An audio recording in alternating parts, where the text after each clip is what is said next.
ఒక్కసారి కొమ్మూరి గోల్డ్ కి కాల్ చేయండి. తాకట్లో ఉన్న మీ బంగారాన్ని విడిపించి మార్కెట్ ప్రైస్ కి వాళ్ళు కొనుక్కుని మిగతా డబ్బులు మీకు ఇచ్చేస్తారు. హలో అండి, అందరికీ నమస్కారం.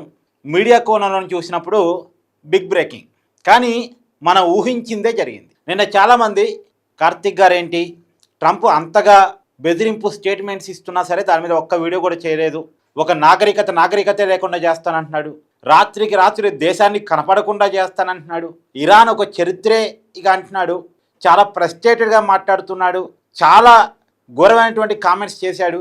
ఇంతగా ట్రంప్ ఒకటికి రెండు హెచ్చరికలు జారీ చేస్తున్నా సరే ఒక్క వీడియో కూడా చేయలేదు ఏందని చాలామంది అడుగుతున్నారు.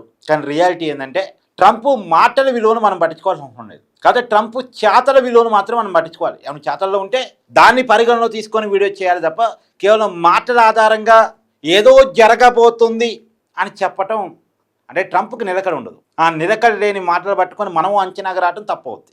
మనం అనుకుంది ఏంటంటే ట్రంప్ కేవలం ఇరాన్ని బెదిరిస్తున్నాడు, ఖచ్చితంగా సీజ్ ఫైర్ పెంచుతాడు అని మనం అనుకున్నాం.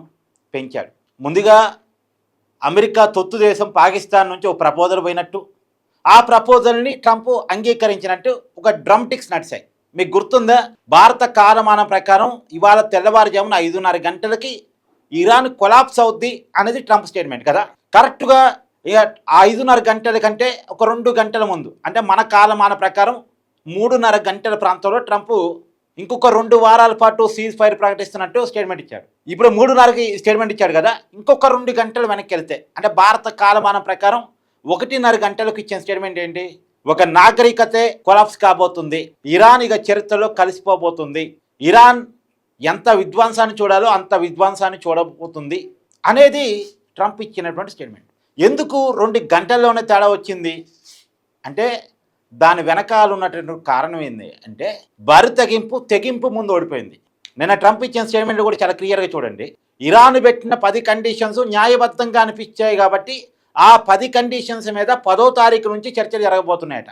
ఇరాన్ పెట్టినటువంటి 10 కండిషన్స్ ఇవి కొత్తవి కావు. ఇవి ఆల్రెడీ ఇరాను అమెరికాకి గతంలో పాకిస్తాను టర్కీ ద్వారా పంపించినవే.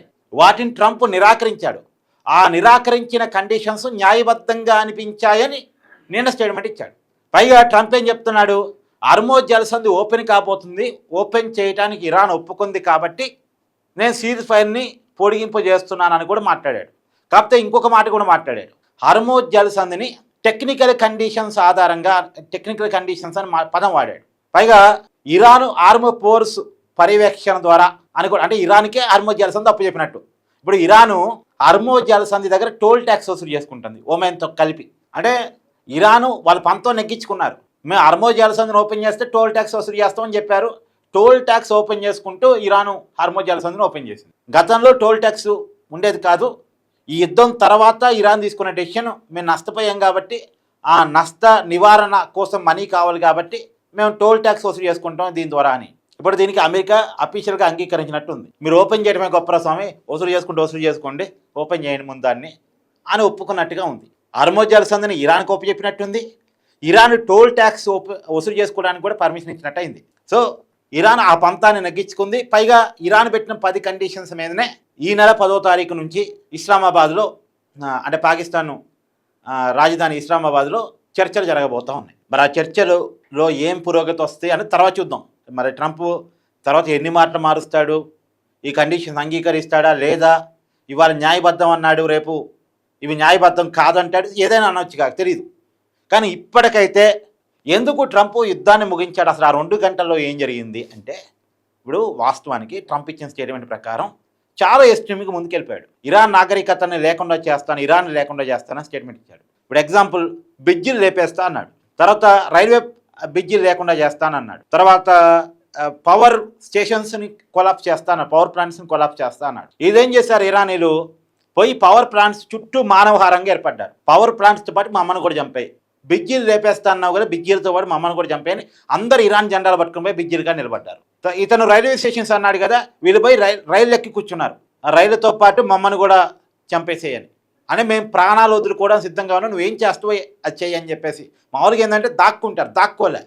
ఇరాన్ జెండాలు పట్టుకొని రోడ్డు మీదకి వచ్చి ఈ పవర్ స్టేషన్ దగ్గర, రైల్వే స్టేషన్స్ దగ్గర, రైళ్ళ మీద వీళ్ళంతా ఉండి మమ్మల్ని కూడా చంపేయని చెప్పేసి ఓపెన్గా స్టేట్మెంట్ ఇచ్చేశారు. నిజానికి అమెరికా కనుక వీళ్ళ మీద దాడి చేసి ఈ జనావాసాల మీద దాడి చేసి జనాలను చంపేస్తే ఈ రక్త చరిత్రకి ప్రపంచానికి అమెరికా సమాధానం చెప్పాల్సి వస్తుంది. అంటే యుద్ధానికంటూ కొన్ని రూల్స్ ఉంటాయి. సామాన్యులను టార్గెట్ చేయకూడదు, మౌలిక సదుపాయాలను టార్గెట్ చేయకూడదు అని ఉంటుంది. ఆల్రెడీ ట్రంప్ ఇచ్చిన స్టేట్మెంట్ మౌలిక సదుపాయాలను టార్గెట్ చేస్తానని చెప్పాడు. అదే విరుద్ధం, యుద్ధ నిబంధనలకు విరుద్ధం. కానీ ఏకంగా ఈ మౌలిక సదుపాయాలతో పాటు జనం కూడా చనిపోయారనుకోండి, ప్రపంచం రివర్స్ అవుద్ది. ఇప్పటికే యుద్ధాన్ని అమెరికా మిత్ర దేశాలు కూడా సపోర్ట్ చేయట్లేదు, నాటో దేశాలు కూడా అమెరికాకి సపోర్ట్ ఇవ్వట్లేదు యుద్ధం విషయంలో. పైగా నిన్న యూరోపియన్ దేశాలు చాలా క్లియర్ చెప్పినాయి, నువ్వు ఇరాన్ మీద ఏ దాడులన్నా చేసుకో, కానీ మా ఎయిర్ బేస్ మాత్రం ఉపయోగించుకోవద్దని చెప్పింది. ఆ యుద్ధానికి మాకు సంబంధం లేదని చెప్పాయి. ఒకవైపు యుద్ధాన్ని ముగించాలని ఒత్తిడి ఉంది, అమెరికన్స్ నుంచి ఉంది, అమెరికా మిత్ర దేశాల నుంచి ఉంది, నాటో దేశాల నుంచి ఉంది, గల్ఫ్ దేశాల నుంచి ఉంది, మార్కెట్ శక్తుల నుంచి ఉంది. ఇది ట్రంప్ మీద ఉన్న తీవ్రమైన ఒత్తిడి. మరి యుద్ధాన్ని ముగించాలంటే ఎక్కడ ముగించాలో అర్థం కావట్లేదు. ఇరాన్ ఒక ట్రాప్ విసిరింది, ఆ ట్రాప్లో ట్రంప్ చిక్కుకొని ఎక్స్ట్రీమ్కి వెళ్ళిపోయాడు. అది చేస్తా, ఇది చేస్తా, ఇంకోటి చేస్తా అనే స్టేట్మెంట్ ఇచ్చేశాడు. ఆ స్టేట్మెంట్ ఇచ్చిన తర్వాత వెనక్కి తగ్గలేడు. అమెరికా పెద్ద దేశం కదా. నిజానికి అమెరికా యుద్ధం అంటూ చేస్తే ఏదో ఒకనాడు ఇరాన్ని కొలాప్స్ చేయగలిగింది, no doubt at all. America ముందు ఇరాన్ తట్టుకోలేదు. కానీ మేము సావటానికి సిద్ధంగా ఉన్నామని ఇరాన్ తెగించి పోరాటం చేస్తుంది. ఇప్పటికి 36 రోజులు. ఇప్పుడు ఇరాన్ని ఉన్న పలాన్ని ఆక్రమించుకోవడం సాధ్యం కాదు, సాధ్యమయ్యే పని కూడా కనపట్లేదు. కొన్నాళ్ళు లాంగ్ రన్ యుద్ధం చేయాలి.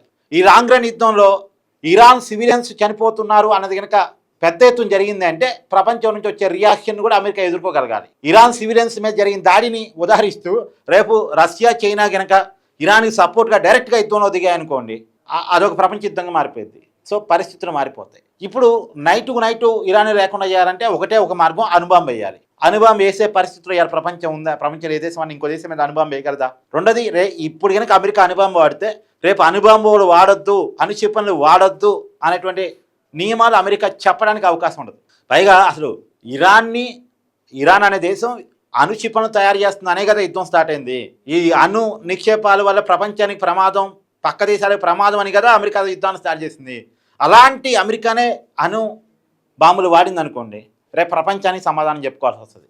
సో ప్రపంచం ముందు అమెరికా ఒక విలన్గా మిగిలిపోయింది, ప్రపంచ చరిత్రలో అమెరికా ఒక విలన్గా మారిపోయింది. సో ఎటు చూసినా సరే ముందుకు పోతే నుయ్యి, వెనక్కపోతే గొయ్యి అన్న చందంగా ఉంది.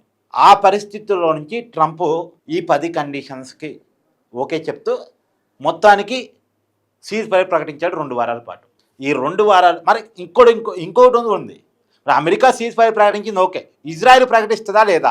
అమెరికాతో మాకు సంబంధం లేదు, మేము చేసే దాన్ని మేము చేస్తామని ఇజ్రాయెల్ ముందుకు వస్తా అని చూడాలి. ఎందుకంటే మొన్న అమెరికా సీజ్ ఫైర్ ప్రకటించినప్పుడు కూడా ఇరాన్ యుద్ధం జరుగుతూనే ఉంది, ఇజ్రాయెల్ వర్సెస్ ఇరాన్ యుద్ధం జరుగుతూనే ఉంది. ఇరాన్ గల్ఫ్ దేశాల మీద ఇజ్రాయెల్ మీద దాడి చేస్తూనే ఉంది, ఇరాన్ మీద ఇజ్రాయెల్ దాడి చేస్తూనే ఉంది. కానీ ఇప్పుడు ట్రంప్ ఇచ్చిన స్టేట్మెంట్ అయితే కొద్దిగా పెద్ద స్టేట్మెంట్ కాబట్టి ఇజ్రాయెల్ కూడా కొంత అమెరికా ఒత్తిడి వల్ల ఏమైనా శాంతింపబడిద్దా అనేది చూడాలి. ఏదేమైనా ఒక మంచి వార్త ఉన్నంతలో ఏంటంటే 2 వారాల పాటు సీజ్ ఫైర్ ఉంది.